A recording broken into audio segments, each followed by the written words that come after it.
Tantra Illuminated with Dr. Christopher Wallace is a journey through the depths of the human experience, as viewed through the lens of the tradition called non-dual Shaiva Tantra. This multi-format podcast delves into the fascinating world of classical Tantra and its intersections with philosophy, neuroscience, psychology, human development, and the broader world of spirituality.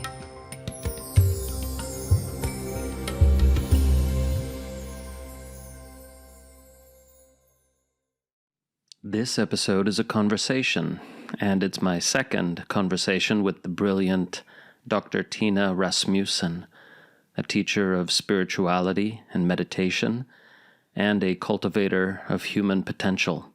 The conversation you're about to hear is really wonderful, and I think it's exactly what people need to hear at this juncture in time. We cover many topics, but foremost among them is the concept of purification on the spiritual path. We discuss purification of the heart, purification of mind, purification of view, and purification of identity. The first two being most important for beginner and intermediate practitioners, and indeed for anyone who hasn't accomplished those purifications. We also clarify misunderstandings around the word purification itself, and how in many ways it can be also translated as liberation, that when we speak, for example, of purification of mind, we are also discussing the liberation of the mind from its ingrained habit patterns and rumination grooves. In today's world, there's really nothing more important than these so-called practices of purification, which ultimately become practices of liberation. And here, Tina details which practices accomplish these four types of purification and liberation. Please listen to the interview all the way through. It is tremendously valuable content that is potentially life-changing if you follow through. Enjoy. I'm here once again with Tina Rasmussen. Welcome back to the podcast, Tina. Thank you, Hareesh. It's great to be here again. Yeah, it's. I think our conversation that we had before was one of the best episodes of the podcast. So it's great to re-engage. And I guess my first question is, what are your current projects, if any? Is anything different in your teaching work from a year ago? Or is it all the same because you found a great groove and you're going with it? Or has anything shifted? Or do you have any new perspectives or anything you're excited about now this year as opposed to last year? Yeah. Well, I'm still focused on the six main areas that comprise sort of the body of work of my teaching. So, the first, sort of at the top of the mountain, is awakening, and what is it, and how is it seen in different traditions, and then the four categories of practice that are being studied in neuroscience mainly and correspond with the Buddhist categories of practice. So the first being heart-based practices, the second being focused attention practices, the third being open monitoring, and the fourth being self-transcending practices. And then sort of at the bottom of the mountain, if you think about this being a mountain with awakening at the top and these being different pathways up the mountain, then at the bottom of the mountain, which isn't taught so much in Buddhism, but comes from my work in the Diamond approach and my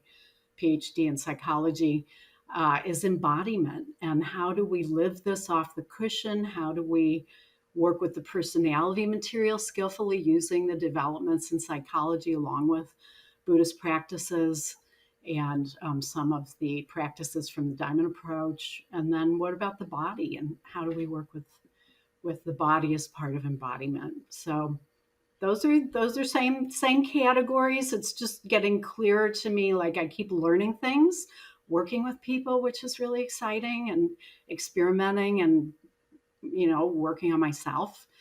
And but I think the thing that's most exciting for me right now is that I have seen and feel that some people are being moved along in terms of awakening, like maybe even a little faster than might have been optimal.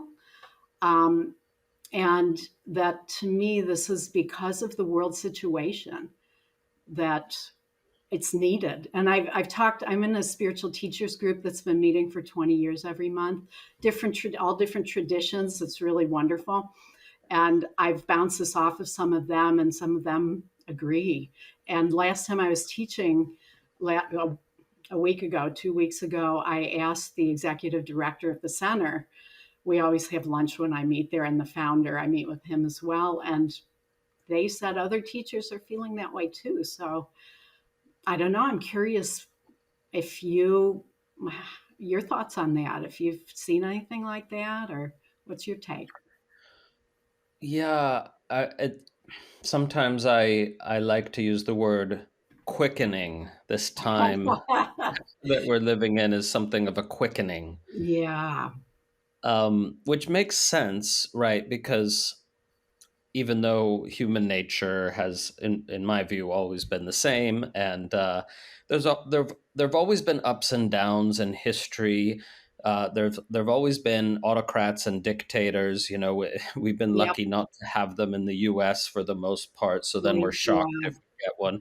But there's always been all of that, right? Yes. But what is different is there's way more people than ever before in history, Yeah. right? Yep. And it's a kind of flashpoint because the way that we have been running our societies and politics are not sustainable with this density of of Yeah. population and on Earth, and it's not a function of the number; it's a function of the number in relation to how we're doing things, right? That Right. we need completely different paradigms to flourish as we grow towards 10 billion people, even though growth has slowed down, of course, but it is still growing. And so that is different from any other period in human history. Hmm. And a lot of people involved in spiritual teaching say, "Oh, we're seeing more and more people wake up." The thing I can't be sure about is are more people waking up just because there are more people? Or, Well, probably that's is- part of it. Yeah. or the different question is the percentage of people that are waking up incrementally increasing, right? Yeah. Right. However, That's the real question. and I don't know. I don't know I the don't answer to that. either. I don't either. Yeah. I guess But maybe I hope it's true. yeah, and there's this notion in the Indian tradition that in Kali Yuga, the age of strife, the age of discord, Yep. um, those who do spiritual practice, however few, they find that their spiritual practice is more powerful the more Kali Yuga intensifies.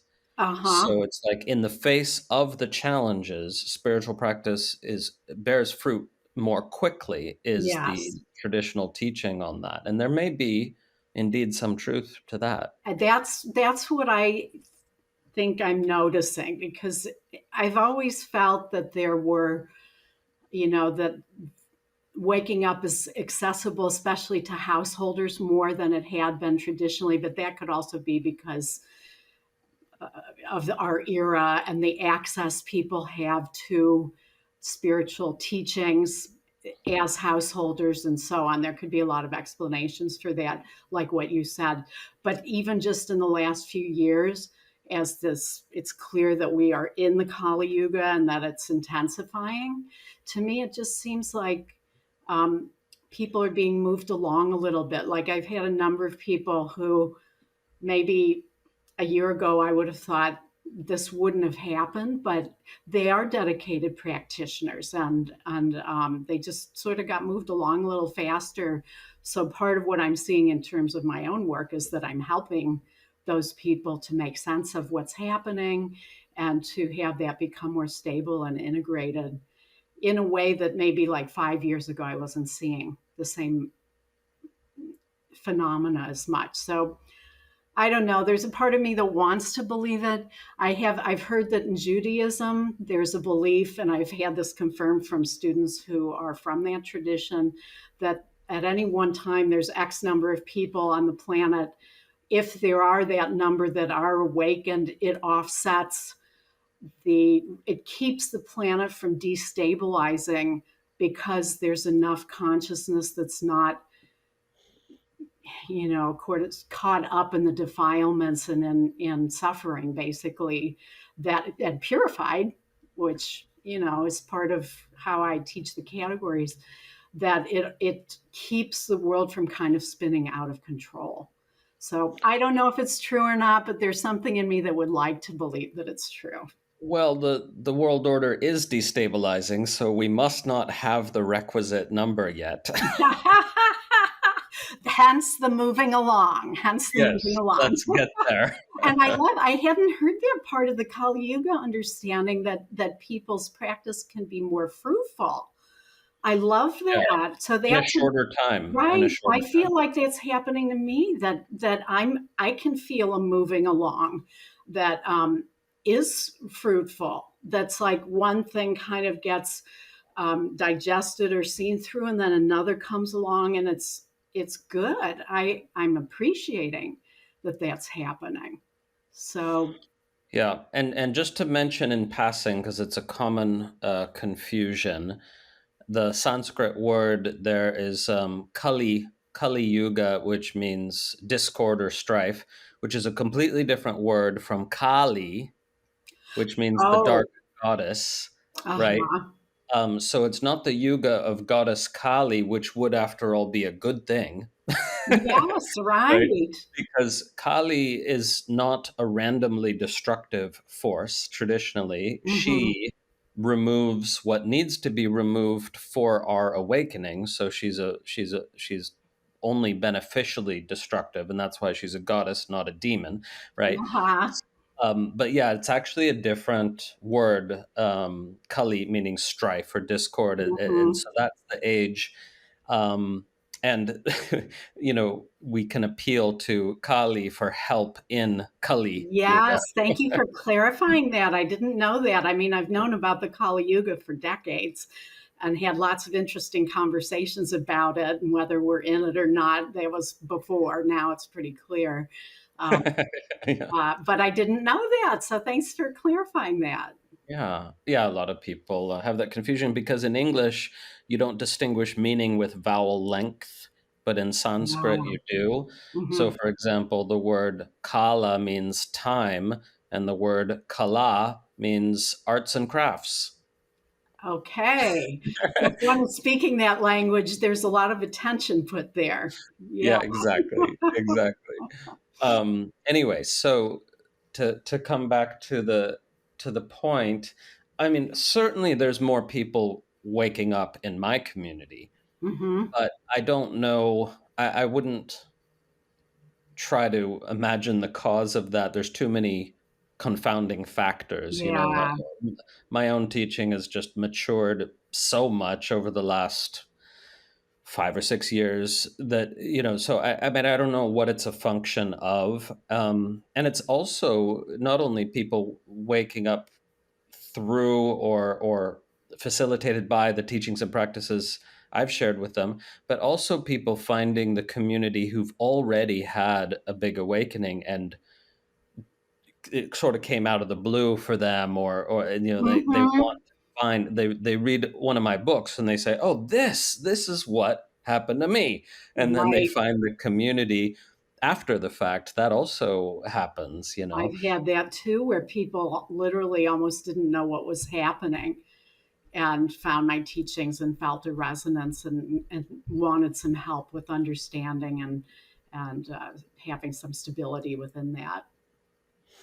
Yeah, it's a wonderful mystery how this shift can happen, Yeah. apparently with cause after a bunch of practice, and apparently without cause. Well, maybe the cause has some karmic roots. We can only speculate. You know as well as I do that it's divine mystery. It is. It is a mystery, and that's part of what's so lovely about it is that it's all a mystery. The mystery just Yeah. gets deeper. The more you know, the more mystery there is. Yeah. Yeah. So to come back to the earlier point, I do hear a lot of people saying, they'll ask, philosophers or spiritual teachers, how do we respond to these, uniquely challenging times? And usually they lack a historical perspective. Usually they lack the perspective that the vast majority of human history, for all humans involved, was incredibly challenging. Yes. And that Yes. we just got lucky the last 40, 50 years with an unusually peaceful time, not that there haven't been wars, etc., but unusual compared to the rest of history. Yeah. And so that's not so much the point to me, but rather that the 21st century is a kind of make it or break it for the human race, as far as civilization goes. Not that we could completely annihilate ourselves unless we had a nuclear war. That would Well, do it. yeah, we could with that. It's the first Yeah, time in history that that's actually been possible for a few crazy people with fingers pushing buttons to, yeah. destroy all of humanity or a big chunk. Yeah. My very strong intuition is there aren't enough people who are that mentally ill who also have that power. I mean, that who knows, right? But my strong intuition is that that's not what's going to happen. But so yeah, barring nuclear war, which is possible, um, we're not going to completely annihilate ourselves, but we could easily mismanage things to the point of civilizational collapse. Right, with the climate situation. That seems more likely. I agree with you. That seems more likely to me, um, Yeah, than nuclear holocaust kind of situation. But who yeah, knows? and Yeah. the catastrophic climate change for sure, but also just the fact that uh, we're still working on essentially a 19th century, 18th and 19th century model of the nation states, competing nation states, Yeah. right? Yeah. And so we have nothing like effective global systems of Yeah. agreement. We did a little bit with the trade network, but the trade network was policed by the U.S., so it wasn't like actual harmony. Right. um, so there are a whole bunch of factors that are in play, including ballooning populations in some places and declining populations in others, that mean that we could easily have civilizational collapse in possibly in our lifetime, you and me, Yeah. and certainly in the lifetime of people a bit younger. Um, and when things are that uncertain, it's like spiritual awakening becomes much more significant in a way, in terms of like, I mean, it's always significant for the one who undergoes it, but in terms of in meeting these times of great uncertainty, there's nobody who's better prepared for uncertainty than somebody who's had this awakening shift and integrated it, right? and Yeah, the integration is key. Hmm. and that's something even a lot of people don't know, because like that a lot of people think spiritual awakening puts your head up in the clouds and you're no good to anybody. But you and I know that it makes you more resilient, it makes you more open, it makes you more flexible, it makes you more aware in so many ways, and so you can respond to times of great uncertainty and challenge much more effectively. Right. Um, Well, that's with the embodiment. And we're both very strong on the embodiment and integration aspect of awakening, but some traditions aren't as much. And those may not leave people as prepared to function. It's all about the yes. functioning when we're talking about, well, it's not just about functioning, it's also about our view of reality that gets changed with awakening. And some people didn't care about functioning, like Ramana Maharshi couldn't care less. Um, but for past where embodiment is really seen as essential to that, then there's both the view that changes as well as the capacities. Yeah. Yeah. And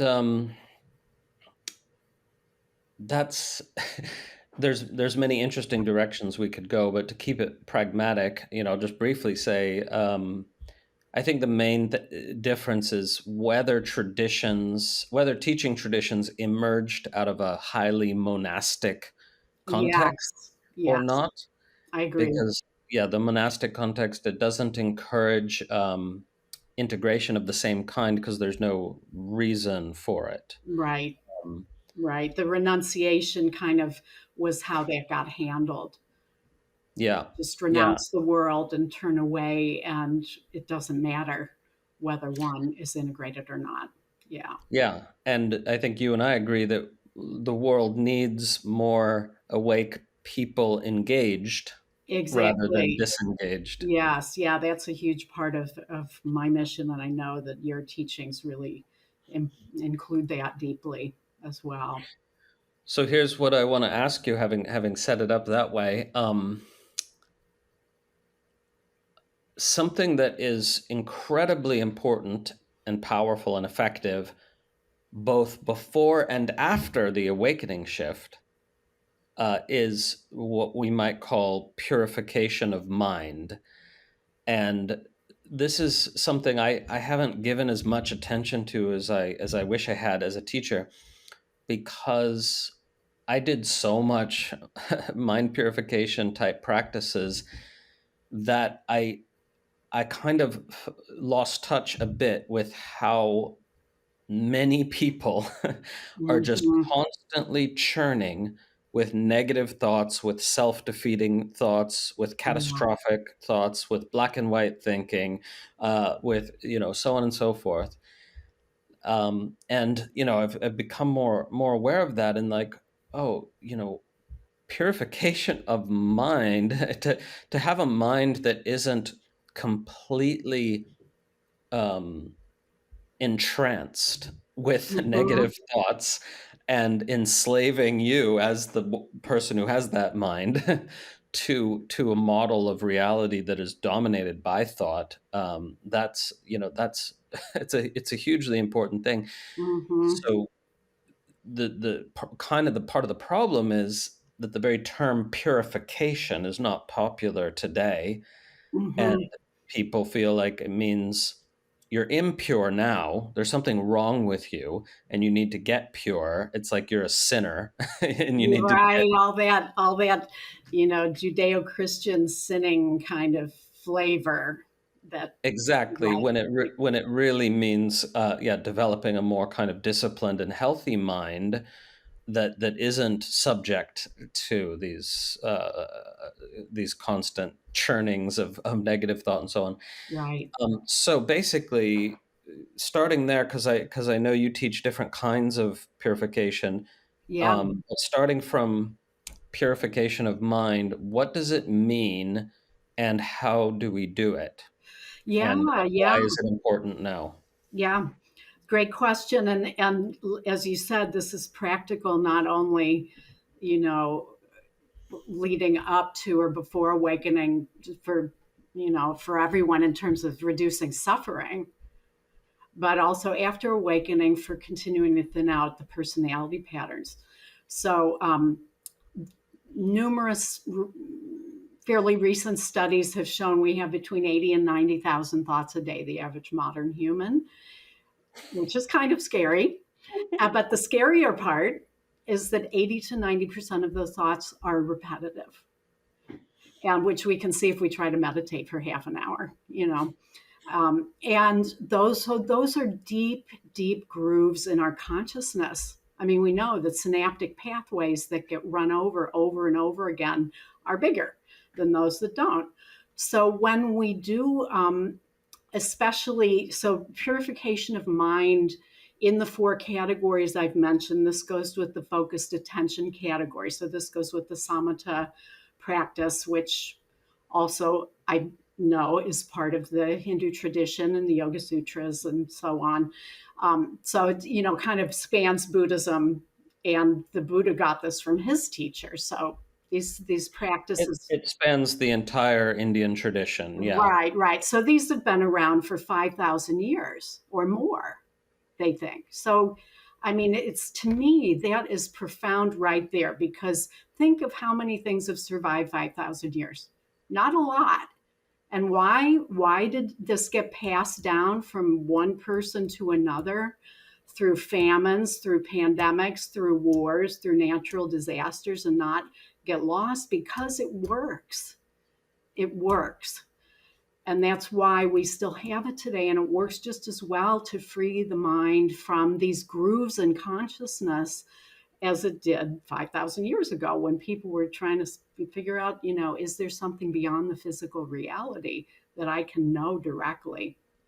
So this equates then to the category of focused attention in the samatha practice. And I'm just going to, before I get into that, I want to say that each of the 4 categories I mentioned has a different kind of purification that is doing different things. So if we look at the categories like physical exercise, like back in the day, we knew, when we were told 50 years ago, doctors said, start exercising, it's good for you. It was just so generic. And really, if we did any kind of exercise, it was good for our physical health. But then as time went on and that got more sophisticated, we could see there's weights. Doing weights does one thing to us that is different than cardio. And cardio is different than, say, Pilates or yoga that builds core strength and balance. So each of these categories is doing a different exercise, just like physical exercise. So purification of mind. So each of the categories, we have purification of the heart. In the heart-based practices, that's doing something different, more like yoga and Pilates, in my opinion. Purification of mind is like weightlifting. Purification of view goes with the open monitoring category, where we're actually taking in all phenomena unobstructedly. And then the last category, I've added this name, the self-transcending category, like Dzogchen would be in that category, is we're purifying identity.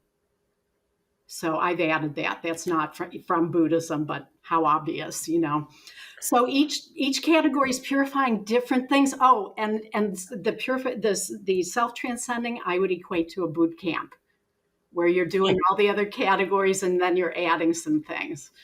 Yeah. So just to give the overview of the different kinds of purification. And if you just did one, yes, you can go all the way to the top of the mountain with the one. But if you do all of them, you're going to be way more equipped, especially off the cushion in life, to not get triggered by these things in a way that becomes consuming. Great, great. Okay, so let me just go back through the 4, clarifying some terminology for the listeners. So in the first one, I know you teach like using the Brahma Viharas. Yes. Right. So, for example, everyone knows, whether they know that term or not, they know like loving kindness practice, sending loving kindness to people, eventually to your enemies as well, and all that. And well, I'm just going to stop. It's not about sending anything. It's about purifying our own heart. So just to say that's yes. part of why the category has not done its work. It's become not about our own places that we shut down in the heart because the world is too much. That's not about sending something to someone else. It's about our own ability to stay present in the face of, say, the pain of the world with compassion, or so. Just Yeah. this is why I just wanted to say that, because that doesn't purify in the same way that seeing where our heart's closed, where Yes. it Yes. becomes too much, that becomes a place where our heart can become strengthened so that it's courageous as well Yeah. as attuned and sensitive. Great. So let me check if we're on the same page, because yeah, I didn't mean to imply any kind of metaphysical proposition like, sending blessing energy and da da da, but Right. more that when you do the practice of blessing and wishing well to the people in your life, and then blessing and wishing well to the increasingly difficult people, right, Uh-huh. including the ones you call enemies, that shows you where your heart is closed, where it's blocked. Like, oh, I don't want to bless that one person who really hurt me, that then becomes an invitation that we give to ourselves. Oh, can I open my heart? Can I facilitate its opening so much that I actually feel inspired to bless that one person who really hurt me, which has nothing in my mind to do with whether the blessing has any effect on them or Right. not. Well, that's part of it. But the part of, say, the loving kindness practice that's gotten lost, I teach practices very technically. That's one of the things that is kind of different about me, is that all the categories, I take a highly technical approach. So what I do, again, going back to the exercise metaphor, a few years ago, I was doing my 10-pound weight arm exercises, and I got an injury. I didn't know what was going on. I went to my PT and he said, "Oh, hold the weights this way instead of this way. Holding it this way is causing the injury. If you hold it this way," it was minor. It seemed minor. I changed it, no injury. Now I can do the 10-pound weights with zero negative and 100% positive. That's the difference between teaching a practice technically. So with loving kindness, the object is the person's goodness. That's what's been lost. It's become about phrases. The phrases are just a support for feeling a sense of loving kindness that arises naturally from someone's goodness. So that is a whole different way of doing the practice, that's really like, can I see the inherent Buddha nature in all beings, including myself, we start with easier and then go to harder. But if every being has goodness inherently, even if they're acting out and doing harmful things, if we can see that, an open heart will naturally feel loving kindness towards that being, just the way we would if, say, we saw our pet, or a wild animal. It's a natural response of a heart that's unhindered. So that's where the purification comes, because if we're taking these beings and the object is their inherent goodness, then we can see where our heart is closed because it doesn't respond to that. Even like our least favorite politician, we can find something in there that's a reflection of that person's goodness. Not to deny all the harm. We may even be an activist that goes out and actively does something to counter that person. But if we're doing it from hatred instead of a love for the thing we're trying to protect, that burns out the activist. It's not sustainable, and it's adding more hate. So this is where, quote, purification, when we're doing the practices in a technical way, they're having way more benefit, and they can enable us to actually meet the world in a place where we might have felt shut down or might have resorted to hatred or anger or separation in the face of that world situation or personal. So this is the technical part of it, is how the purification actually happens, is in seeing where we have to go out of the present moment, basically, in order to, we can't be with the truth of the present moment, and so we shut down and go out of the present moment and resort to ego structures of defensiveness, of hatred, of separation, of blame, of spinning, because we don't want to be with the truth that I can't stop that politician. Yeah. So instead of being with the truth and really realizing how painful it is and how our heart shuts down, we spin in our heads around and round and round and round, hating the person or complaining to friends or feeling powerless. We don't want to feel that we are powerless in the face of that. That's the avoidance. Is so we can't be with the present moment. And so we resort to all of these mind, machinations to avoid being present. But if the heart's open, then we would use a different heart practice, not loving kindness, but something like equanimity, to realize that there's a whole lot we can't control. We actually aren't controlling anything, because it's all coming from the ground of being. So the me is just deluding itself to thinking it's doing anything. Yeah. But this is where doing these heart practices in a technical way helps us actually be with the thing that we are avoiding and why the mind is spinning, instead of actually feeling how painful it is that this is the truth, and then using a spiritual practice that is evoking something that's already in our deeper nature. So we're evoking specific, like in the heart practices, we are building a muscle. Again, physical exercise. The heart practices are purifying the heart, and where the heart has to shut down because it can't be in the present moment. Okay, so now I wish we had 3 hours for this Oh. conversation. And I'll tell you why. And I'll tell you why.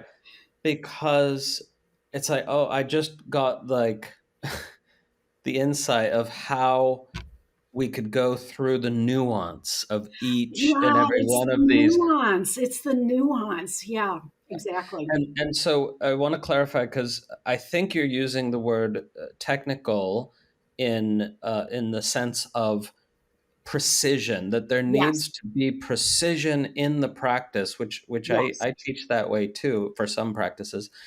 That having the right understanding of the practice actually makes a huge difference to the outcome. Right. Just like when I was lifting the weight, I had no clue I was doing it wrong. I was lifting a weight, I was Yeah, doing something, but I was injuring myself. It was not only not doing the thing, it was making it worse than not even exercising.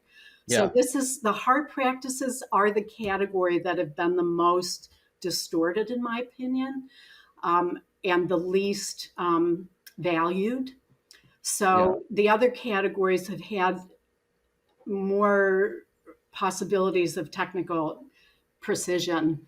Uh, yeah, but same thing there, where there's a lot of room for error, and then you're spending the X amount of time meditating that's not actually doing the job that it could do if the practice was done in a way that had the precision to it.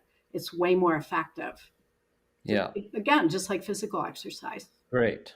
Okay, so to summarize then, you were talking about with the example of metta, which is 1/4 of Well, there's the. a few other heart practices: forgiveness, gratitude, and then I also teach bodhicitta from the Tibetan tradition. Okay, Yeah, okay. yeah.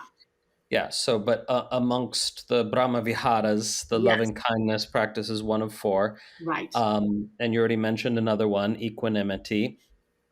So for the loving kindness practice, what you were saying was that the practice is really to cultivate an awareness that everyone has Buddha nature, such that this loving kindness then flows naturally, so that nothing is forced. You're not trying to force yourself to send loving kindness to somebody. Right. You're rather cultivating your ability to see Buddha nature in them and as them.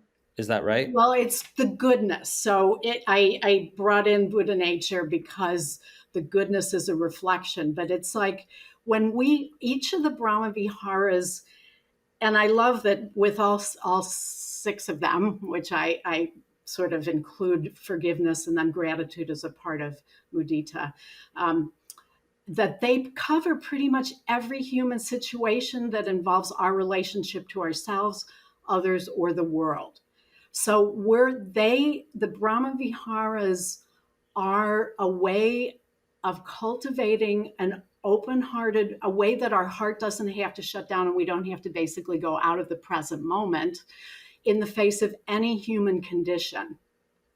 So these are all natural human conditions that when the heart is open, this arises automatically. So the idea that somehow these practices are about phrases that we're sending to people has kind of missed the whole point of the practice. Because and I use this like your pet or a wild animal, when you see, like I have a hummingbird feeder and it's right in front of my dining table, and I get to see these beautiful hummingbirds coming.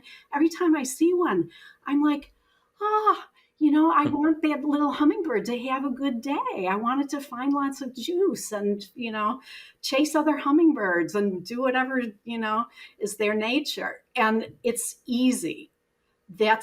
I am in touch with its goodness. So like with animals, sometimes we can see how easy it is. We don't have to try to do anything. We see their goodness, we know it, and the heart responds automatically with metta because it's easy to see. So that is what metta is cultivating. It's cultivating our own ability to be in the present moment when things are fairly neutral. Metta is what we use when there's nothing really extreme happening. And then the compassion is when something painful is happening for ourselves, for others, and or suffering. I mean, pain can happen without suffering, but so it's when painful things are happening. Then compassion, it's a different balm for the heart. Like if we think of all of these as aspects of our deeper nature that arise as a balm that heals the heart and lets us stay present, we can actually feel them. But when the heart is closed through wounding, through trauma, through all these other things that we got armor, and the heart closes, and that's why we can't be present for a loved one or the world, because it's just too painful. It's like, no, I can't. So that's each Brahma Vihara does a different thing. Mudita is when other people are having good fortune and maybe we have envy or think they don't deserve it. Gratitude is when we are having good fortune. Are we grateful or do we just go on to the next thing, and then equanimity is for situations that we don't make sense, that seem like the world doesn't make sense.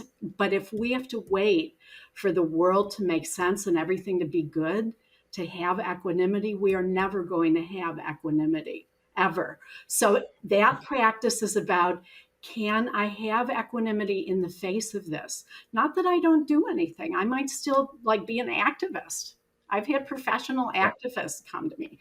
Yeah. So equanimity doesn't mean that we aren't doing anything, but if we can face situations with our own sense of inner peace and our love for the thing that we're protecting, that is a whole different way than coming at it with hatred or anger and just adding more suffering to the situation. So anyway, this is what they're designed to do. They're natural responses of the heart that's open, and then we get to see what's in the way of that. And that's the purification. So when we're meditating, we see, because in 10 minutes or half an hour, if you take your least favorite politician as the object and their goodness, you'll see what's in the way. But even with your partner, you'll see what's in the way because there's stuff there. If we do it for a week or on retreat, that's where it's really on retreat where we see it the most. Because when you're being with these different, in each category has different objects, when you're feeling in the moment your sense of the open or closed heart with these things, then we get to feel these aspects of our deeper nature, or we get to be present with what's in the way. Yeah. Okay, great. And that's the purification. So to get back to your original question, purification isn't about like imposing commandments on things. That's not what it is. It's about what's in the way of me being able to be present in the moment, using these different objects to build a muscle. So, we're building a capacity. Each of these practices builds a different capacity, just like if we're going to the gym. This is yoga, this is, say, Pilates, where we're building core strength that I can be with myself, with others, with the world, no matter what's happening, no matter how bad it is, without my heart closing down, or I get to see what's in the way of that. And then, without judging myself, cultivate more capacity. Yeah. Okay. Great. So one thing that you're doing in your teaching, which I love, is you're reinstalling the spirituality in religion, in this case, the Buddhist religion, right? Because what happens is things get completely routinized, right? So Yes. the metta practice became routinized as I just repeat these phrases about Right. The people. phrases are not even the object. I mean, No. they're just like with the samatha practice, which is the purification of mind. The breath would normally be the go-to object, and we have counting that can help you be with the breath. That would be like making counting the object. The phrases are Yeah. only there as a support for feeling that you could even drop the phrases. Yeah.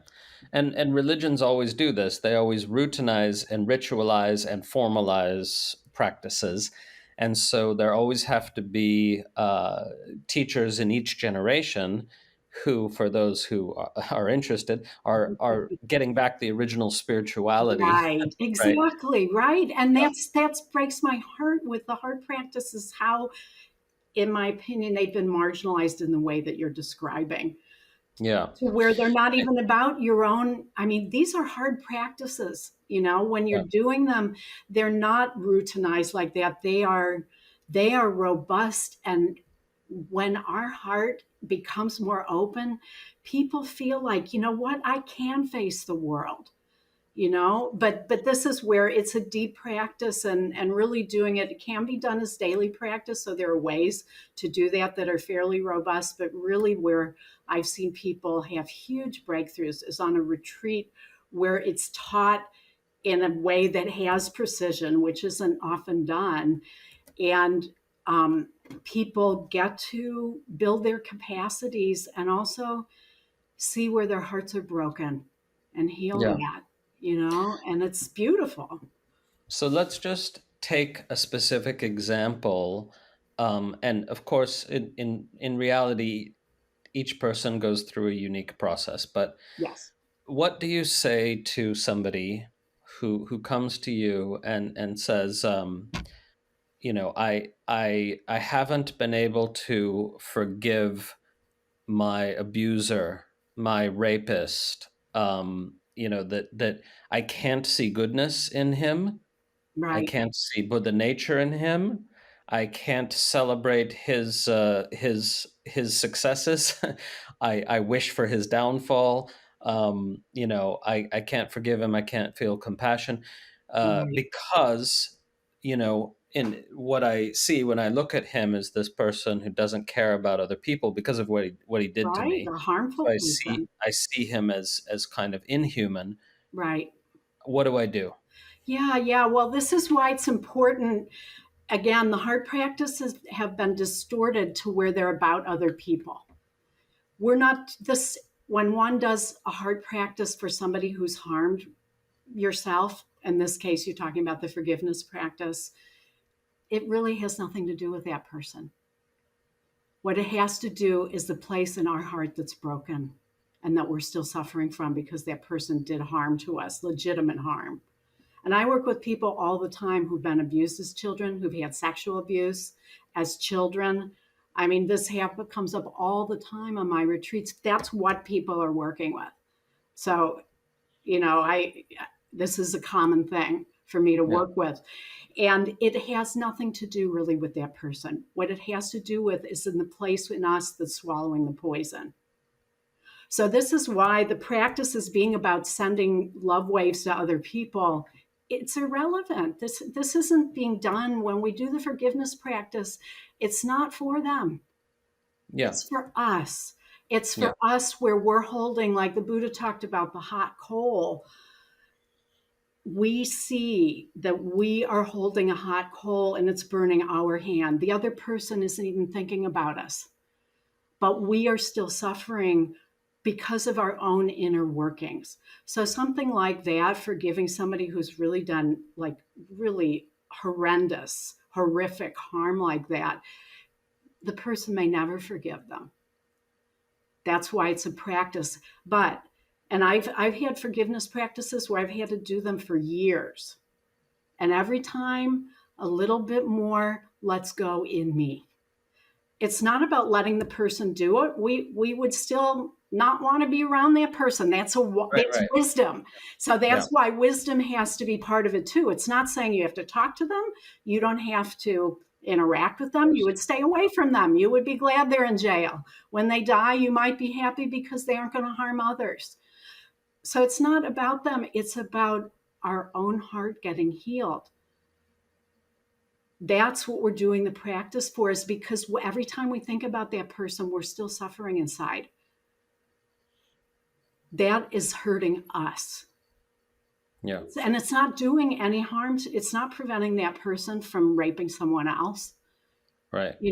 Us suffering isn't preventing that. So this is really about our own ability to go, you know what, this happened to me, and I can see the hot coal, and I'm going to do this to heal myself. And this is how it purifies the heart, is because we realize I don't want to keep hurting myself like this. Yeah. Okay. So to me, one thing you said there was super important. You said it sometimes the forgiveness practice has taken you years. Yeah. And that's, I think, what most people these days don't get, because what they're hoping for is here's the magic bullet, do the practice Mhm. this way, and boom, the Yeah. No, forgiveness that's happens. 80 to 90,000 thoughts a day, 80 to 90% repetitive. So think about somebody who's had serious harm and how many times they've gone over that incident. If it was in childhood, think of the millions, the billions, the trillions of times that groove in the consciousness, whatever it is that groove meant to that person. Maybe it's they hate the person, maybe they blame themselves, maybe this or that, whatever the groove is, there's a lot of pain there. Yeah. So those don't go away overnight.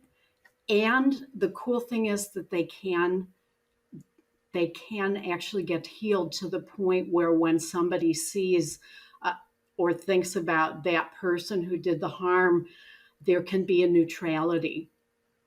It's never Yeah. going to be that. It's never going to be a warm feeling because there's legitimate harm there that happened. And at the same time, there doesn't have to be separation. Yeah. So this is really, from an awakening standpoint, the problem is that when our heart has to close in the face of these things, we go into separation. We're not in the awakening is not happening at that moment. Yeah. We are separate. We're in the me who feels it needs to defend itself because these people are doing harm. So the ego structures are made up of defenses that feel protective. That's why they don't go away that easily, even after awakening, because there's a sense of needing the protection from the harm. So, this is where really digesting this material allows us to have equanimity in the Yeah. face of these awful things where we don't have to shut down. That's Yeah. really what it's about. And then there can be a sense of wisdom of not being around people who are doing harm. I mean, that's still wise. Um, and also seeing, you know what, I'm not separate from that person that's did the harm. At the deepest level of reality, we are not separate. There Yeah. may be distortion happening there in that person and harm that we need to take steps to stop that, but I don't have to be separate.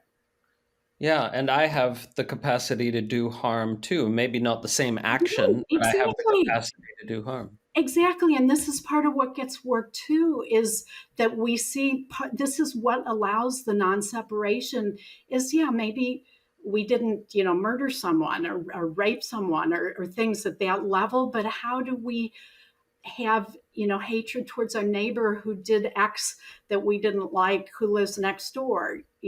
How do we feel these things in small ways? And then that's where we can legitimately, not in our head, but in our heart and in our belly, feel non-separation, because we know we have the same capacity for hatred that they do. So it's not just an idea, it's a felt sense. You know what?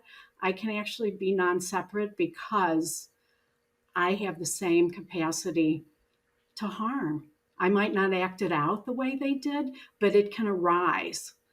Yeah. So then it's not just an idea. So this is why, to me, anything that's just coming from the head and is just ideas, that's not embodied.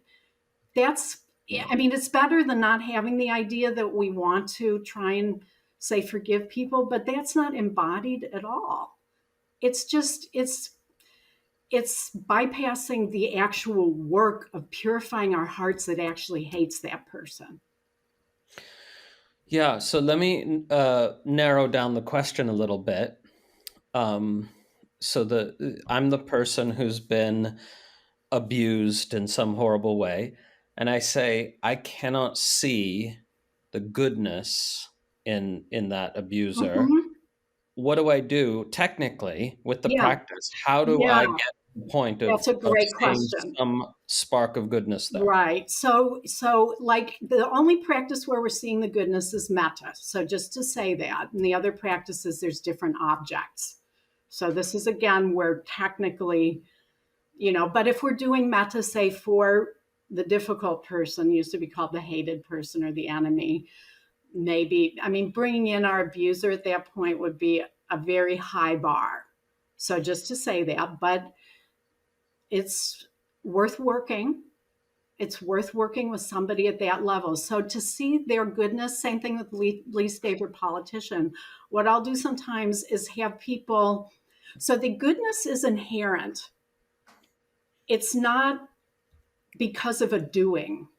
So just to say that, and I'll just put out the example. In the Buddhist day, he had Angulimala. I love the story of Angulimala. The name Angulimala, I'm just going to say it, means thumb malas. This man was wearing people's thumbs around his neck. He That he was had a cut off. steal that he'd cut off as Yes. trophies. He was wearing trophies around his neck. That, and he became an arhat, and then he was murdered, of course, because of his karma. But um, if he could become an arahant and had inherent goodness, our abuser has inherent goodness. So just to say that in the Buddhist teachings, we have somebody who's like the most abhorrent you could ever imagine, who was able to progress in the path. So, Yeah. so what I encourage people to do is there something you can see in that person, just one characteristic that you could see that would be a reflection of their goodness, even if there's 100 that are distortions that aren't a reflection of goodness. Like in your least favorite politician, maybe they're very tenacious, you know? Or he loves at least one of his kids. Right, something like that. So you could see something you think is legitimate, that Yeah. you really feel is legitimate, that isn't made up. Yeah. Because these aren't ideas. If they're ideas, this practice has no reality to it. These aren't made up ideas. These we're working with reality. So that is how one can actually see the goodness legitimately in the person who does huge harm. We're not excusing the harm. We're not saying that it's okay, but we can legitimately feel that somewhere in there is goodness. Yeah. That's how we do it. And that what that does is it lets our heart relax. It lets our heart feel, okay, I can actually be in the present moment with this because there's a deeper truth here beyond the physical reality. There's a deeper truth that everything is emanating from the mystery. Even that being that's doing the harm And I can know that experientially, not just as an idea, but experientially. And that allows for non separation.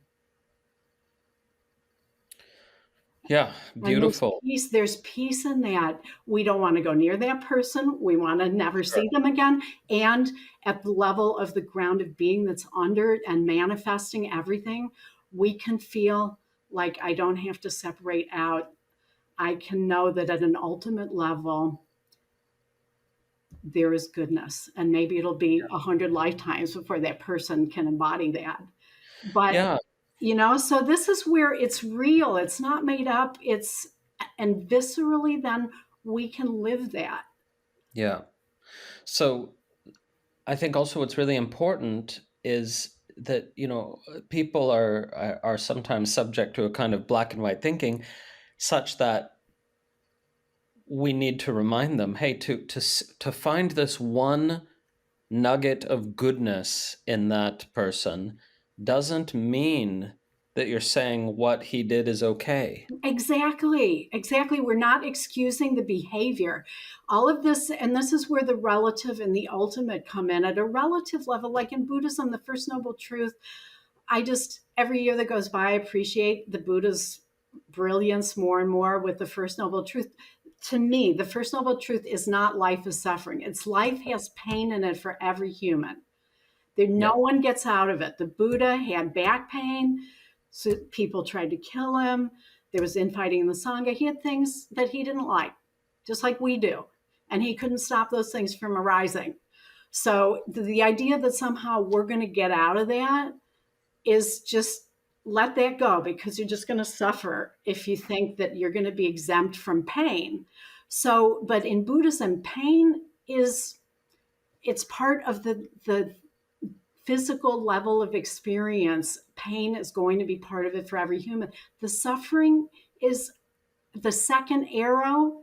Buddha talked about the first and second arrow. The second arrow is optional, and that is the wiggle room that we're working with. Um, so this is where, if we accept at the physical level of reality, bad things happen, shit happens, that's the yeah, first noble truth.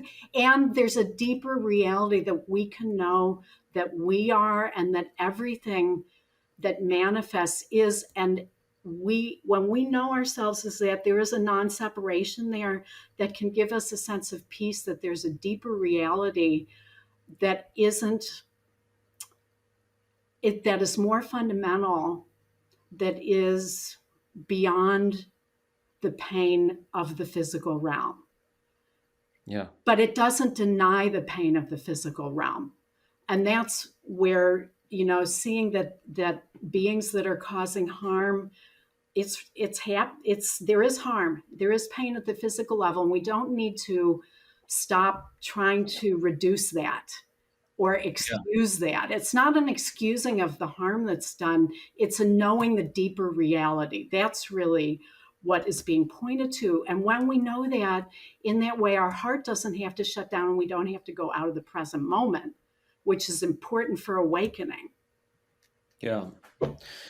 Okay, so one more thing I want to highlight in what you said is that, like, if a spiritual teacher says, uh, you're going to have to forgive everyone eventually, then the student's mind goes, well, I can't forgive that one person.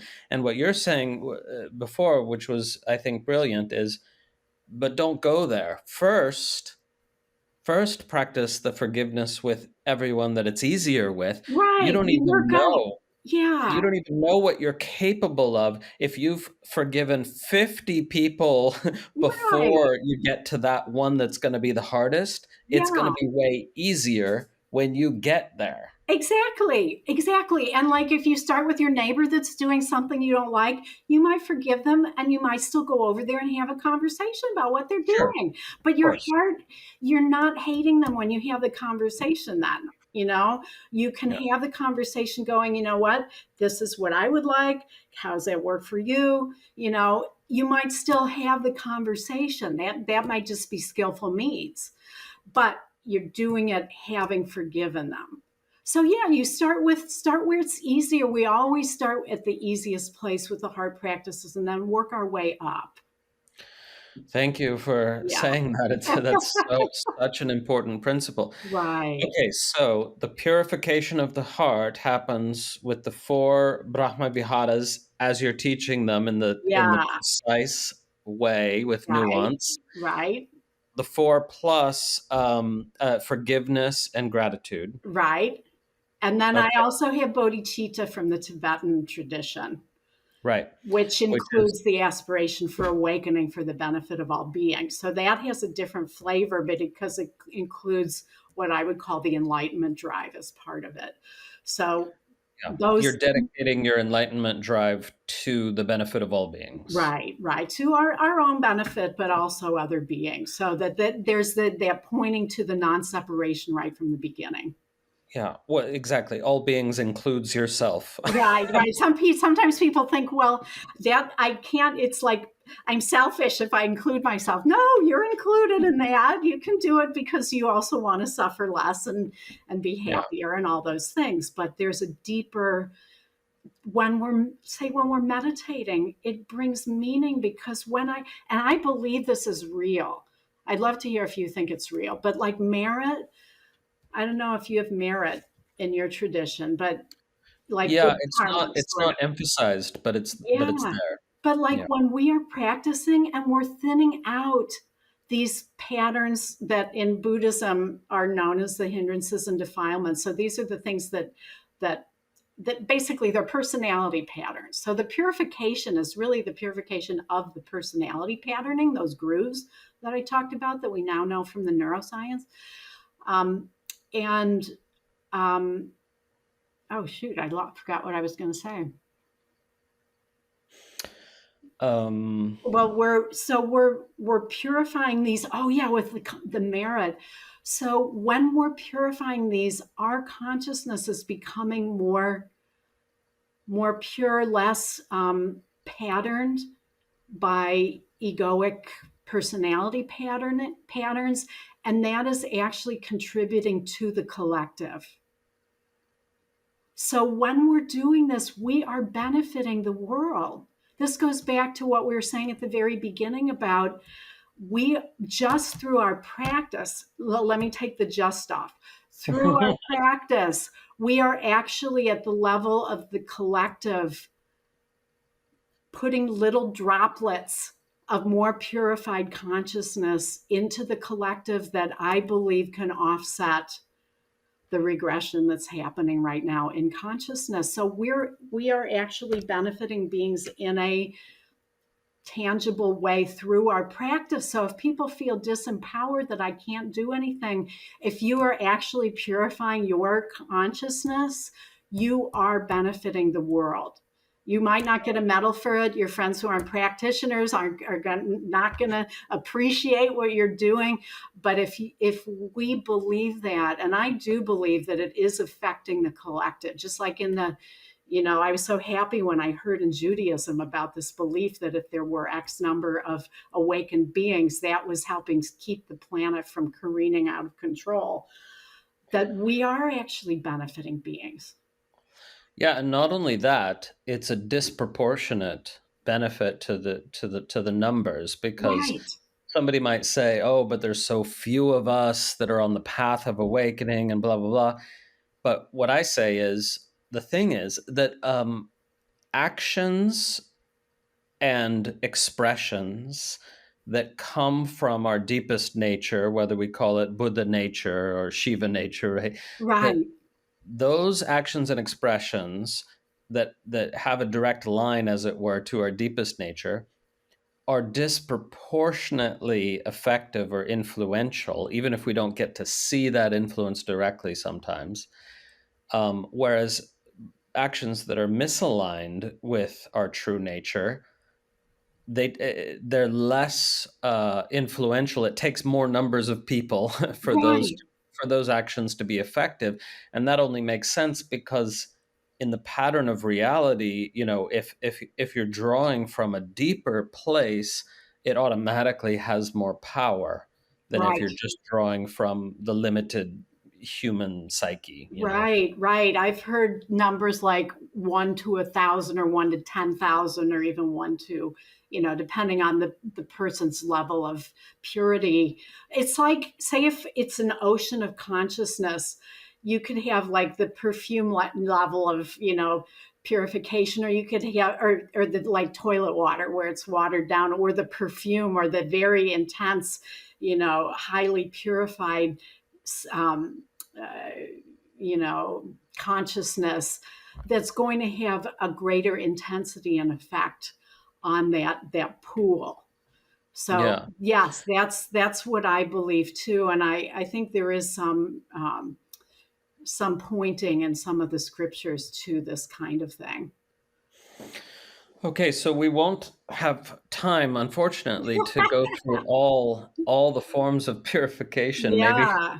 we just have to schedule another talk. But let's move to the second one, because you said that samatha, or in Sanskrit Uh-huh. shamatha, Uh-huh. it brings about purification of mind. Mind. Right. And just to clarify for people, right, shamatha is the quieting of the mind through concentration practice, Yes. right, a focused attention. And so this is a kind of, people get confused about it because, for example, if you go to a Vipassana retreat and you are really focusing on the edges of your nostrils, the air, the breath on the edges of your nostrils, and that's like becomes everything, your whole reality, right? That's shamatha, not Vipassana, Right. even though There's it's a lot called of a Vipassana confusion retreat. out there with Vipassana is an open monitoring category. So when people are doing mindfulness of breathing, and it is technically in Vipassana, it's really in the mindfulness of the body category, because we're noticing the breath, say, rising and falling at the belly or in the lungs or wherever it might move around. That's all the open monitoring category. And that's Vipassana, which is purification of view. So we won't get to that today. So purification of mind, a lot of Vipassana retreats, more of a samatha is taught. So in samatha, we are taking, and the Buddha had 40 different objects, so the breath is only one of the objects, but it is the most common, and I think it's where he started everybody, basically. And we're knowing the breath in this area between the upper lip and the nostril. So it doesn't have to be, maybe in your traditions, it's the rim, but it could be anywhere in that area. But it's a small, Wherever you feel it, wherever wherever you, you feel it, it's right. Okay. So it's a small area, and it is to the exclusion of everything else. So that doesn't mean we're aversive to everything else. So we don't have to like hate thoughts or anything. That's not what's being said. It's that we're de-energizing the 80 to 90,000, the grooves of going into a pattern of planning, or a pattern of rehearsing a conversation, or a pattern of fantasizing about this or that, which is more interesting than being with the breath or whatever. So we're seeing, when we have a small object like this, we see those patterns real clear. That is one of the advantages. And people think, well, it's hard. Yeah, it's hard, because that way we see our software program. We are seeing our software program, instead of it running us unconsciously through 80 to 90,000 thoughts a day. We are seeing the software program just by this simple act of trying to be with the breath. It's hard, and we go off. And so the purification with samatha is really purific. We see this in all the categories, but in samatha it's really highlighted, and that's why people often think it's hard, because we have this little object. We know right away if we are off the breath. When you're doing vipassana, because everything becomes the object, it's a little harder to tell, though vipassana is excellent at purifying other things that we won't get to. In samatha, we know when we're off. We know right away. And it's this weightlifting, so, because, but how is it that just seeing the yeah, well, mental shenanigans, watching this play of I'm with the breath, oh no, now I'm lost in thought and I need to come back to the breath, and you keep noticing which sort of thoughts intrude and insist Yeah. on your attention. But how does that process lead to purification of Yeah. mind? Okay. So just seeing it doesn't do a lot. I mean, so there's when people first start practicing, there are, and this is where I distinguish between the hindrances and the defilements in Buddhism. So these are the things, basically, the personality patterns that take us off. We're seeing the grooves. That's what we're seeing is the grooves, the 80, 90,000. And when we first start practicing, just turning away from those and coming back to the breath will decondition the ones that aren't very tenacious. So people in the first few years of practice see that they're just suffering less. They have more capacity to not just go into these things and just go over them and over them and over them uncontrollably. These are compulsive. So I'm not using the word compulsive as a judgment. It's descriptive that we're trying to be with the breath and we can't be with it because we're compulsively going there. We're seeing how deep the grooves are because we can't not do it. So just coming back will eliminate some of the less tenacious ones because we're just de-energizing them. We're not giving them the energy of the light of awareness. But so that's more hindrances. These are more situational, lighter things. The defilements, these are our core building blocks of the ego self. Those are tenacious. This is why, like in Theravada Buddhism, I use the 4-stage model. Even after awakening, there's still patterns. So we get to see what those are and that they don't go easily. And this is where I bring in all of my 20 years of experience with the diamond approach. So I'm bringing in teachings that are modern, that include psychology, that help us work in a more sophisticated way than I believe what Buddhism offers. I believe that the Vipassana practice was pointing to some of this. But so what we do basically in a nutshell, I encourage people to make a list of their, remember in the day, I guess that they still have the billboard like top 10 hits, you know? So we make a list of our 3 to 5 top hits. And I now have a list. I happen to have it right here. I have like 40 that I've gotten from people over the last year. I thought I'm going to start writing the patterns down that I'm hearing. What are your top 10 hits? What are your top, really, most people only have 3 to 5. The contents change. But so what is it that's taking you off? Yeah, what are these like They're, categories of thought or worry, or they're how thought specific are these patterns. Yeah, they're top? thought patterns. So, like, I'll just, some of the common ones. Well, planning, and then I have people bring in the 3 defilements, the 3 main, which happen to equate to the tone of every single experience we ever have, pleasant, unpleasant, neutral, relates to desire, which includes when we're going off, finding that we want, it's something we want, planning the vacation. I've got to get the right partner, house, whatever. I'm thinking about the thing I want. And also envy and pride are in there. And then aversion, if I could just get rid of this thing, then I'd be good. That includes hatred, anger, and fear.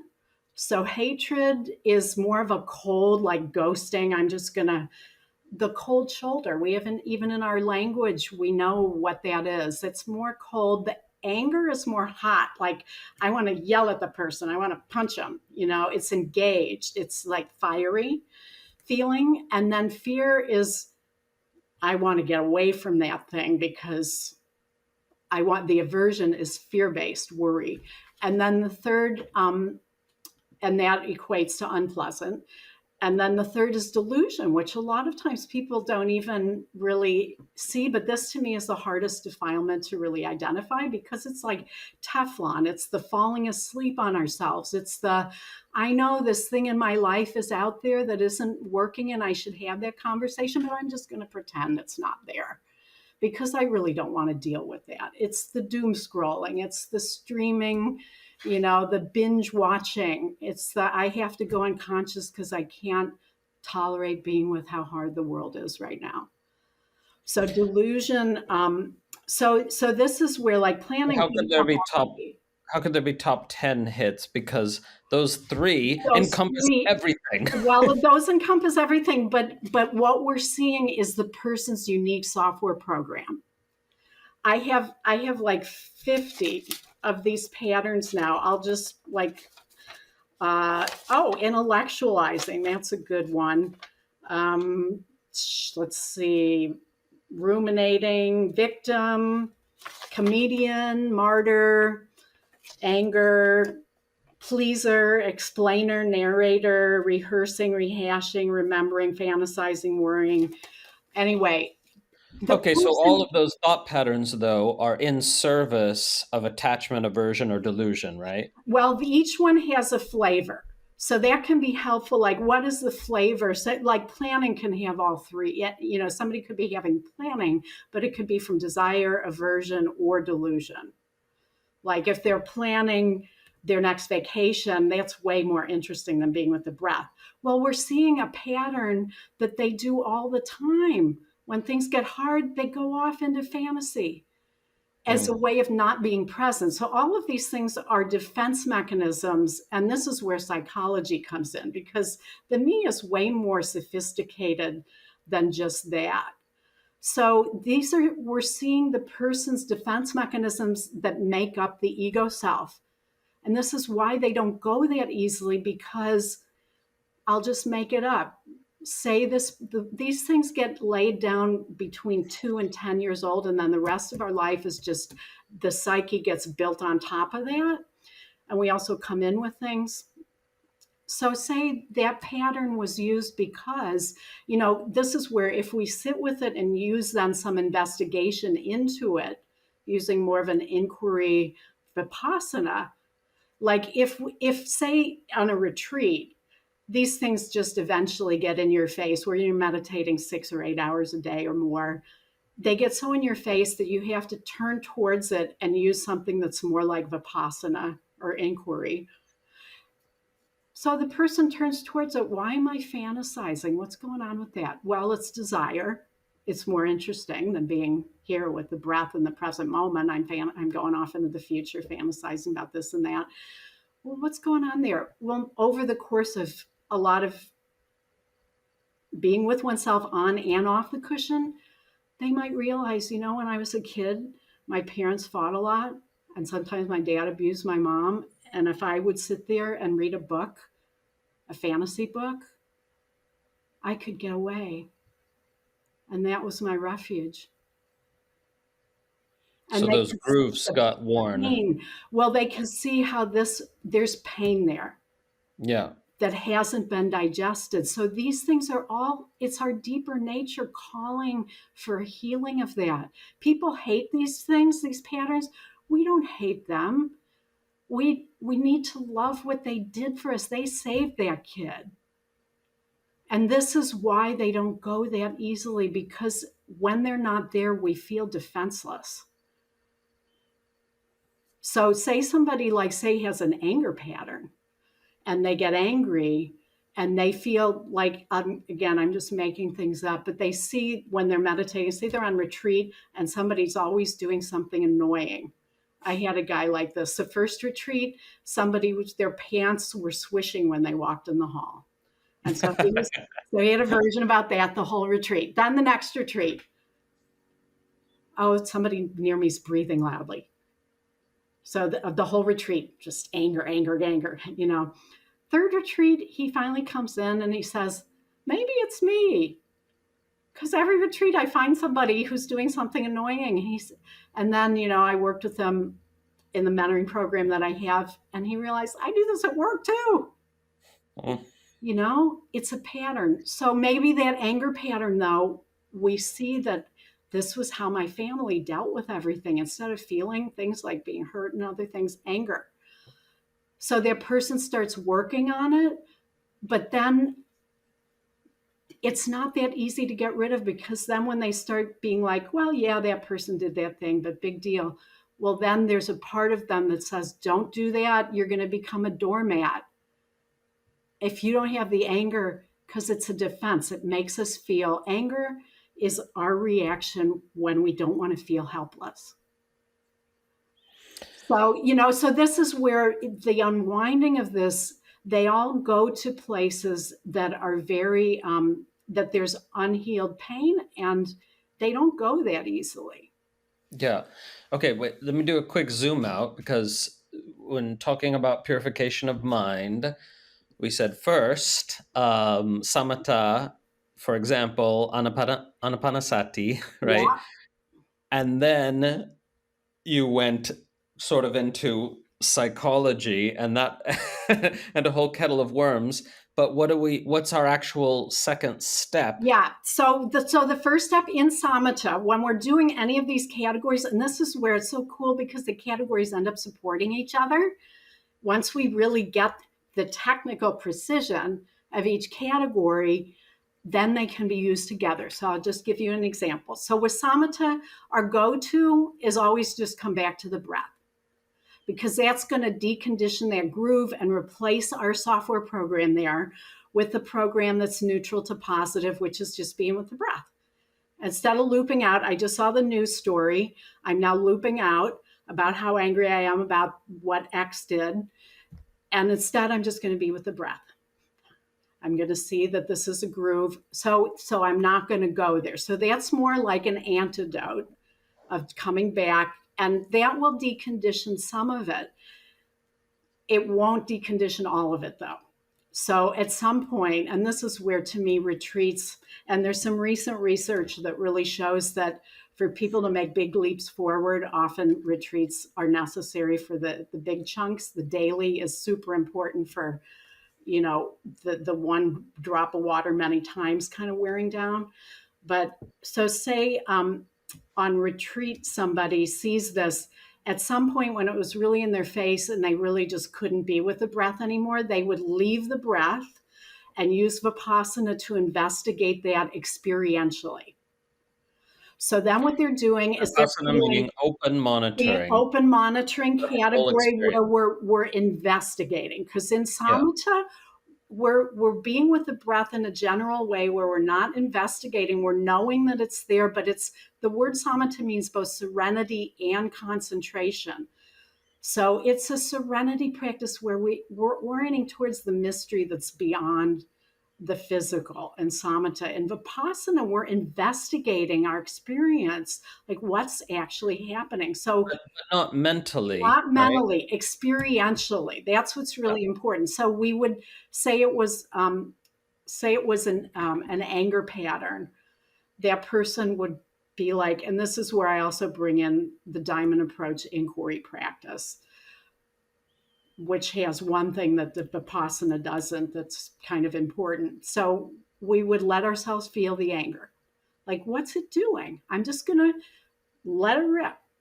Okay, what's anger feel like? Well, it feels hot in the chest. And what else? Well, there's like a strength to it. I when I, that person who did that thing to me, and I want to tell them how wrong they are and this and that. So you're feeling it, and maybe it like kind of feels good because it's like there's a self-righteousness that we like. We like being right. We like having this thought of that person who did that thing to us and being right and telling them off. And so this is the pattern maybe that person keeps getting taken off the breath if they have an anger pattern of going over what they're going to say to that person who wronged them in some way. And so they start feeling how much they actually like it. But then if we stay with it, and this could take years, this isn't like one sitting where this all comes through because these things have pain underneath them. So maybe that person then sits with it and can feel, I do like it, but I can feel it's a defilement in my consciousness. There's a roughness, there's a coarseness, and I'm suffering. I can feel the hot coal, actually. If we stay with it long enough, we can feel the hot coal in it, even though we kind of like it. And then the person might, again, this could be maybe they're seeing it off the cushion. Maybe they get angry at their kids or their spouse and they can't control it. What's going on there? And they feel deeper and they feel down to a point where, like, say, maybe that person, going back to our original conversation, had an abusive parent. And the way that they dealt with that, because they couldn't fight back, was inside they would feel anger and hatred for that person. I mean, hatred being a little different, but and that was a way that they could get some of their power back secretly, Yeah. you know. And so And that's where, so then they've used vipassana, so then maybe there's that thing underneath there that keeps it going, and then we bring in the heart practices, and that then gets used doing some compassion for oneself, for that painful, that for that little kid who didn't have any other options and saw this is how you get ahead, is to have anger and act it out. So I'm going to have it. And now I'm the parent. yeah. And I'm doing this to my kid unconsciously, maybe not abusing them, but getting like, I can't stop myself from yelling at them, you know? Yeah. So Yeah. that's how the whole process over time. And when we're working it off the cushion, that's where people now have 15 more hours in their day to actually do their practice. So that this is what I've seen as the purification of mind when people are working it on and off the cushion and really getting to those places, it can get digested. Yeah. But what I just really want to emphasize in what you just described is that when we put it into words, it can sound like a kind of self-analysis. And what it is, if I get you correctly, and it corresponds with what I've experienced, is you're actually following the thread that's there to be Yes. followed. You're Yes. following it with It's experience. experiential. Yes. Exactly. So it's not speculative. Right. It's nothing like when the mind goes, oh, maybe it's because Yeah, you're no, it's not following that. it. That's the danger. Is that Yeah. it becomes from the head. It's not from the head, like, oh, maybe I'm angry because of this. No, you're feeling it. Where the insights are, it's like, what don't you know about this? That and being in the present moment. And this is where, the inquiry practice from the diamond approach, there's an understanding that everything is coming from the ground of being. So even something like anger is a distortion of strength. So when we don't feel that we have any strength in a situation, when we're helpless, we will resort to anger because it gives us a false strength. And that's better than actually feeling helpless. But underneath it, there is something that is actually from our deeper nature. So as long as we're not acting these things out, but we're following, okay, why is this a pattern? Yeah. How is this my go-to, one of my top 5 hits, one of my building blocks of the me? But Yeah. it's experiential and we have to go into it not knowing. Like when I'm working with people one-on-one, I do this all the time with them. And we want to go to our head because we don't want to be with the pain point. I mean, these things have been buried. That's why they're tenacious. But when somebody really gets to what it is, even though it's a hard truth, like there's a realness and it's satisfying because we're getting down to that core of that building block of the me. And we can see that it saved us. So we Yeah. don't have to hate it. We don't even have to go into separation from the pattern. Yeah. Ultimately, we can see that it saved us, but do we need to keep it compulsively now? So that's where it starts getting digested. But you're so on right in the middle of the bullseye. It's experiential. That is Yeah. crucial. And I think it's even just hard to imagine. I mean, it's hard for anyone listening to understand that incredibly crucial difference without a meditation practice. Right. Because Right. all they know is the mind, and the mind going here and there and poking around and saying maybe it's this, maybe it's that. Whereas what you're talking about is you find the thread of in your direct experience, Yes. starting from wherever you start from, and you're following the thread out of the labyrinth, in the Yes. mythological reference, right?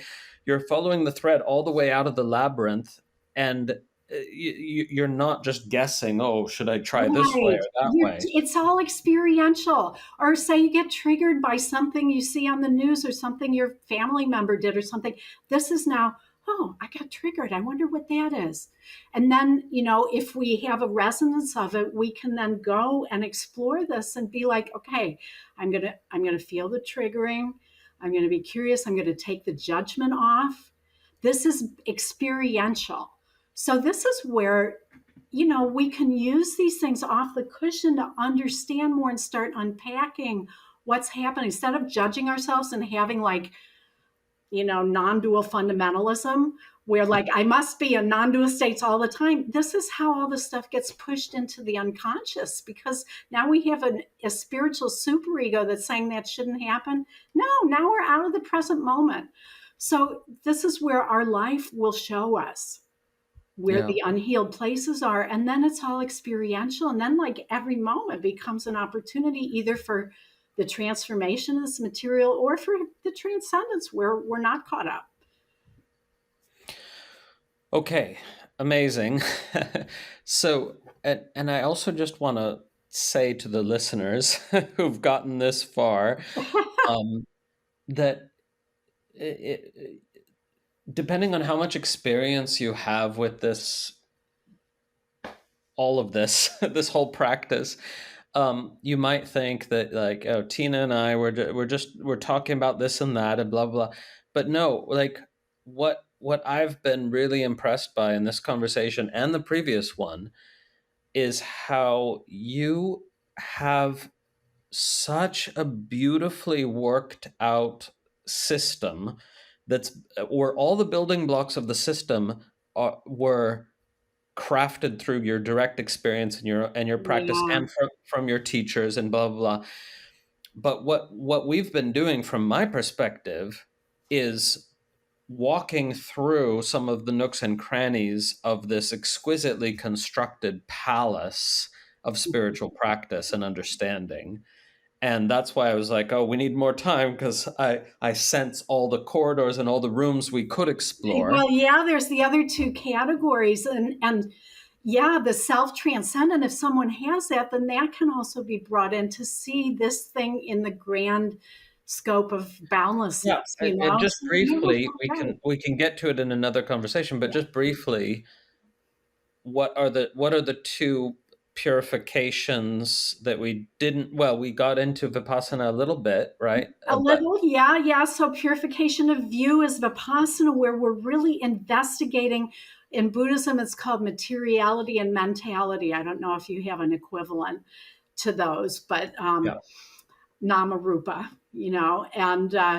and we're investigating experientially to understand all of these. I didn't get to where these are pointing at an ultimate level. We didn't have time for that. But each purification has its ultimate destination that ends up in some profound realization that can lead to awakening.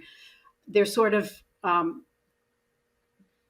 each of them has its own fruition that's more at an ultimate level. So anyway, so Vipassana, purification of view, is really investigating materiality and mentality to know it at its ultimate level, but also it unpacks the psyche in a way that's super useful psychologically if we're doing it in the way that I'm talking about. That's why I'm saying this is working with it in a more sophisticated way that includes what we've learned from psychology in the last 100 years.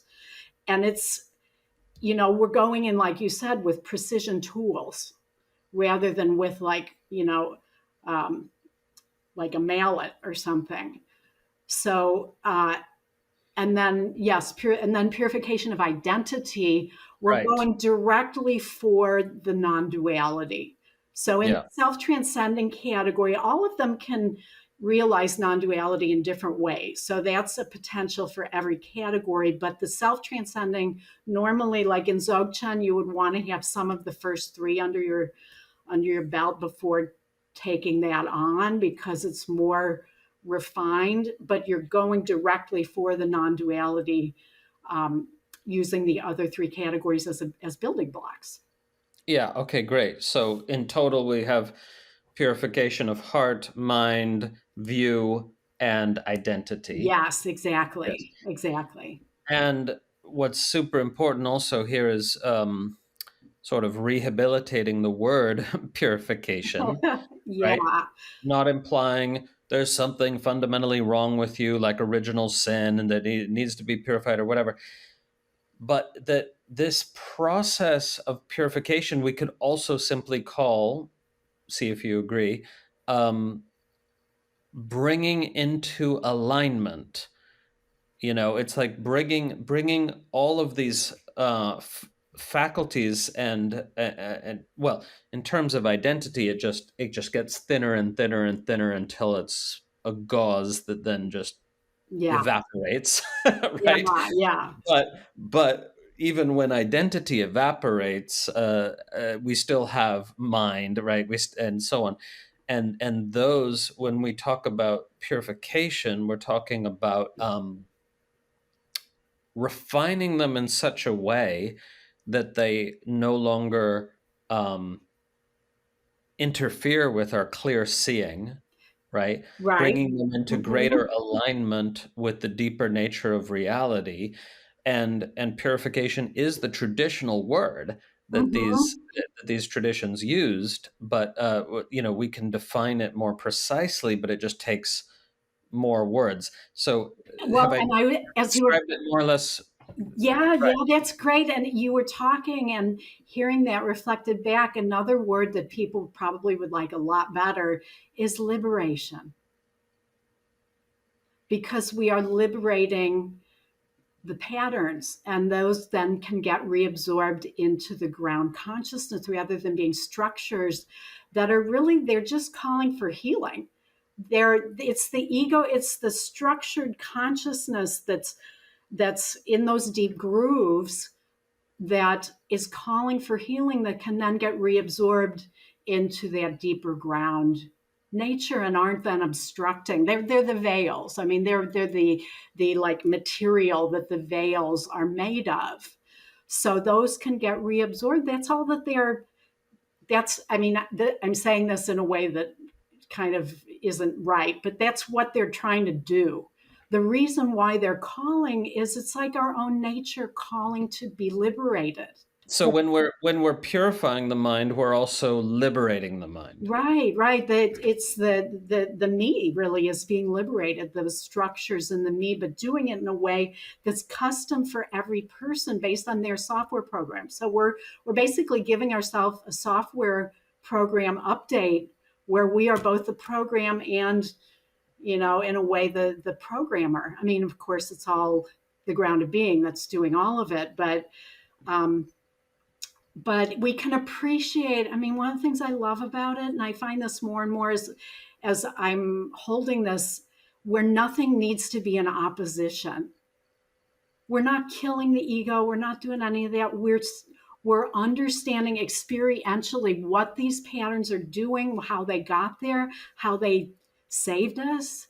And then it's like they can open up and get redigested. And then that part of consciousness that's been rigidified can be and frozen, really, can be liberated into the ground where it's not blocking our deeper nature anymore. Yeah. And we can appreciate what it did. At the physical level, it was needed for some sense of protection psychologically. Yeah. So yeah, I mean, the whole process can be seen like, yeah, it's not the end point of human potential, but it's a stage, and there can be a sense of like, yeah, I see why that, like, there's a beauty. There can even be a beauty in understanding the whole trajectory that can be held with a sense of love and like okayness, rightness. So, last question. You probably know Garab Dorje's three statements that strike the vital point. Mm-hmm. Uh, and the third of those, the third one is when he says, having confidence in the liberation of each thought as it arises, something like that. I mean, I don't Mm-hmm. read Tibetan, but confidence directly in the arising of thoughts to be liberated. So is this what he's talking about? That if each impulse or thought or whatever it is that it's arising is held within this space of clarity, of loving awareness, of non-duality, then it's arising in a way to liberate itself, right? To Mhm. Right, and right. yeah, That's the self-liberating awareness. So in the Dzogchen, the stage where I think what you're pointing to happens is called self-liberating awareness. And people can see this in the samatha. I love it. Like when I do my 2-week retreat, everybody does samatha the first week, and they can see doing samatha with the breath that when the concentration's high enough, the the the thought can come and people can't see what I'm doing, but like I have one hand up and the other hand's coming towards it like an on ramp or an off ramp. And with the concentration, they cannot get identified with the pattern. And then there's an off ramp. So it's coming up. There's the potential to get identified with it. I'm the person who wants to be angry at my neighbor, whatever. And then it just goes, and there's not identification. That's what can happen in the self-liberating awareness in Dzogchen or in the non-duality is with enough concentration and with enough what I call thinning of the me. So thinning of these patterns where we aren't so compulsively identified when they arise, then self-liberating awareness can happen. That's why thoughts can be re-included in Dzogchen, because when that's strong enough, then they liberate and we don't get identified even when they arise. And that's what makes a stable rigpa possible, is that the thoughts can arise even from the patterns and they self-liberate. But that's to me where the stage of really working with the open monitoring category, where we investigate and digest them and bringing the heart practices in, where these wounds that got defense mechanisms developed around them, and then we came to rely on those defense mechanisms, and we feel kind of vulnerable and naked without them. That's why they don't go away that easily. That can all become digested, and then the self-liberation happens. So yes, that is the potential. And then the last stage, non-distracted, non-meditation, where it's all happening automatically. But there has to be enough concentration. So this is where the samatha practice also is so crucial for any meditation, in my opinion, for any kind of ongoing awakening as a faculty in the mind. Because like I will have Dzogchen practitioners come to me who have the non-duality, but they don't have the concentrated faculty of the mind. So it can't be, it's like, it comes and goes, where it's not ongoing. So the samatha practice also builds, that's where the muscle is of really staying with our deeper nature, with rigpa in Dzogchen, with the non-duality, we'll just call it that, where that can become stable. The mind is also concentrated enough that there can be a knowing when the pattern comes up, and then it self-liberates. So this is where all of the categories fit together, and even somebody who has the non-duality might want to do samatha because they need the concentration faculty developed. yeah. So again, the idea that we have awakening and now that's just it. No, after awakening, doing these different categories can really help deepen and stabilize that in a way that builds capacities, but also thins the me. Yeah. Yeah. So would you say that we really got to finish, but very briefly, any thought or memory or impulse or whatever, if it arises and there's no more identification because of all that Yeah, practice that you've done, there's just no identification, that's a thought that in that moment of arising is liberated. right. Right. When there's Right. no identification, that's why it doesn't matter if we have thoughts. I mean, Right. ultimately, thoughts aren't the problem, it's the identification. And that's where the acting them out comes from, and why they've been scandals is that people then get identified and they act them out and then they harm others, you know? So, yeah, when there's non identification, then, then it's self liberating. That is self liberating awareness where there can be stable awakening. Yeah. But this is where then the the layer below those are the instinctual drives, which has been, my focus for the last 2 years. But yes, we don't have time to go There's always there. more to talk about. Right. But that's the thing that I kind of hope the listener gets, which is that um, a lot of talk in our modern blogosphere and podcastistan, a lot of talk is just people randomly flailing about. and Uh-huh. and we're so used to that, people randomly just throwing their opinions out and flailing about with their ideas. We're so used to that I want to really say to the listener, hey, here you're listening to someone, namely Tina, who has a deep understanding, and the understanding is structured beautifully to support your practice.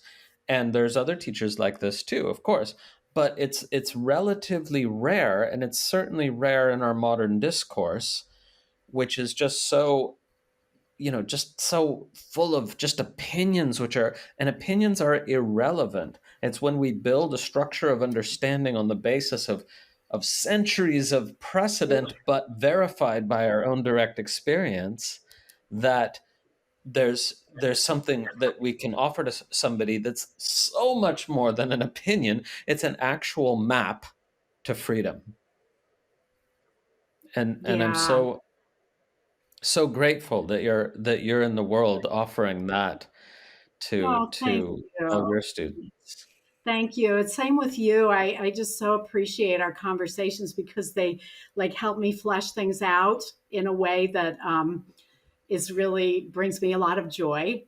I mean, I really enjoy our conversations because you're coming from the same place. You have the same value for these things, and experience. When we're talking, we're speaking not just theoretically but experientially, and it is exciting. I mean, to me, it's this is why I feel like our era is amazing because we have the psychological understanding that wasn't there before about like the nuts and bolts of the psyche, and people can benefit from that with the traditional practices that have such wisdom and depth to them. I mean, it just sort of fleshes out that extra piece that can make all the difference. So, anyway, Yeah, thank you. yeah, thank Well, you. I think we did a good job. We covered a lot, and there's more to explore, because it's, as a teacher, that a lot of the good work of teaching is not just in saying, uh, uh, not just in making the map, but then also addressing all the caveats, all the possible misunderstandings that arise. Yeah, yeah, That helps people's minds become clear, and that's the fun part of teaching. In a way, it's like you learn to anticipate the objections or the misunderstandings, because you have a sense of the patterns that minds move in, right, and and right, and, and to create more efficient pathways to liberation. It's just a wonderful thing, and that we both get to do, however imperfectly. right. But as of now, I'm of the opinion that you do it uh, more perfectly than I do. Oh, It's just oh, that, I'm no, not it's sure if that's beautiful. true, Harish, but I appreciate the sentiments, and I'm very passionate about it. And it's just I can't imagine anything more satisfying than helping people wake up. I mean, Yeah. every day I feel like, how did this happen? You know, I mean, Oh, I really, mean, my God, can you it's imagine? yeah, It's like what a blessing. Yeah. Instead of having to work for a living, you get to do the most fulfilling thing possible. Yeah, it is, and I learned so much. I learned so much working with people. It's like, oh, I wonder if there's something in there for me. I feel like I'm always growing in my own path, and that is exciting too. Seeing that there's deeper and deeper experiences of the mystery that can be lived. Yeah, Well, I hope we'll continue the conversation. I mean, there's some, I think, value to having recurring conversations and building and going deeper. yeah, So and you're a blessing to my podcast, and I'm yeah. even inspired to maybe come on one of your retreats. I don't know. Oh my gosh. No, I mean, I have a lot of experience, but you have even more experience, so why not? Well, I would love that. I would love that. Yeah, And then we could meet in person too. exactly, Yeah. exactly. Okay, I gotta run, but thank Okay. you for everything. Well, thank you. Thank you. I really so appreciate you and our conversations and all your wonderful work in the world. Yeah, Yeah. thank you. Okay, well, I'll be in touch. Okay.